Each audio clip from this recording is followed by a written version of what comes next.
یہ جو transformation plan بنا جس کا نام اڑان پاکستان ہے، اس میں ایک 5 ایز کا فریم ورک سیٹ کیا گیا۔ سب سے پہلے ہے کہ اپنی ایکسپورٹس کو ہمیں 32-33 ارب ڈالر سے 60 ارب ڈالر پلس میں لے کے جانا ہے۔ اب اگر اس ایکسپورٹ کو ہمیں بالکل ڈبل کرنا ہے اگلے 5 سال میں، تو یہ ہر سال 6-7 ارب ڈالر کا اضافہ یہ کس طرح ممکن ہو سکے گا؟ جو ابھی اس وقت کرنٹ پیس ہے ہمارے 2025 کا، اس رفتار سے ہم چلتے ہیں تو وہاں تک پہنچ سکیں گے؟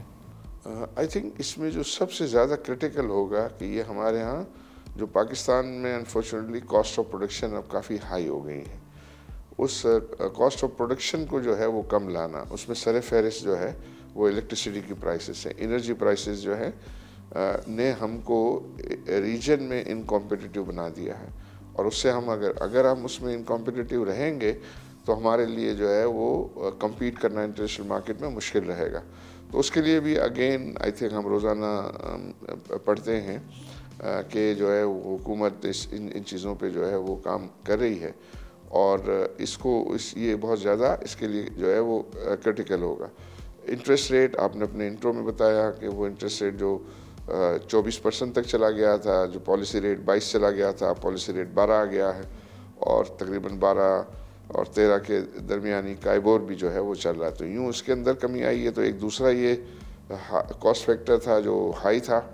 انرجی میں اگر وہ کوئی ریلیف لاتے ہیں، ابھی ہم سنتے ہیں کہ یہ کہتے تھے کہ 8 روپے تک اس میں کمی لائیں گے، پھر ابھی وہ آئی ایم ایف کے ساتھ جو ڈائلاگ چل رہا ہے اس کی اسپیکولیشن لوگ کرتے ہیں اخباروں میں، لیکن ایٹ دا سیم ٹائم حکومت کا یہ آفیشیل ورژن یہ ہے کہ ہم جلد یا بدیر جو ہے وہ اس کے اندر جو ہے وہ کمی لائیں گے۔ تو یہ بہت زیادہ کرٹیکل ہے، اور اس کے بغیر چارہ نہیں ہے پاکستان کے لیے کہ وہ اپنی ایکسپورٹ کو جو ہے وہ بڑھائے۔ ایکسپورٹ بڑھانا is very very important for Pakistan to survive, اور اس میں ظاہر ایک ہمارا ایکسپورٹ کا سیکٹر ہے جو بہت زیادہ سے، دوسرا ہم زیادہ تر ڈیپینڈ کرتے ہیں ریمیٹنسز پہ۔ ہمارے جو پاکستانی ڈائسپوراز ہیں ان کے ریمیٹنسز، اس میں کافی اچھا ہیلدی گروتھ ہے کا ہوا ہے۔ تو وہ ایک جو ہے وہ ایریا ہے جو ہم کو بیلنس آف پیمنٹ میں جو ہے وہ سپورٹ کر رہا ہے۔ اور تیسرا ایریا ظاہر ہے ہماری امپورٹ کو جو ہے وہ کنٹرول کرنا ہے، امپورٹ کو جو ہے وہ کنٹین کرنا ہے۔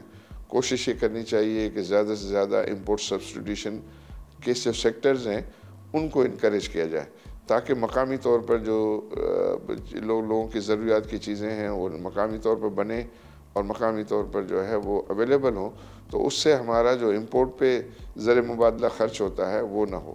اور پھر اوبویسلی اس کے اوپر جو ہے وہ ڈیپینڈ کرتا ہے کہ ہم اپنی جو ہے وہ انٹرنیشنل مارکیٹ میں انفارچونیٹلی پچھلے کچھ سال سے پاکستان جو ہے وہ انٹرنیشنل مارکیٹ سے ایبسنٹ ہے، اور اس کو انٹرنیشنل مارکیٹ سے فائنانس کا ایکسیس موجود نہیں ہے۔ تو اس میں اپنی کریڈیبلٹی کو ریسٹور کر کے اس چیز کو جو ہے وہ حاصل کرنے کی کوشش کرنی چاہیے۔ اور پھر اس سے بھی زیادہ جو وہ ہے ہمارا foreign direct investment and foreign port folio investment. Foreign port folio investment بھی ابھی بالکل لو ایپ پہ ہے، زیادہ تر وہ ڈس انویسٹ کر کے جو ہے وہ چلے گئے ہیں۔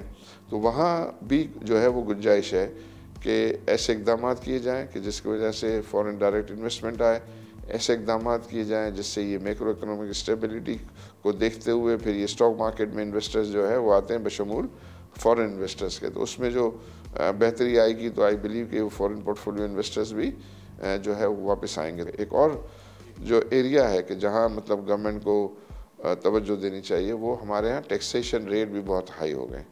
تو 3 چیزیں تھیں، ہمارا ایک ہائی انٹرسٹ ریٹ تھا وہ ایڈریس ہوا ہے، اور مزید اس میں کمی ہونی چاہیے۔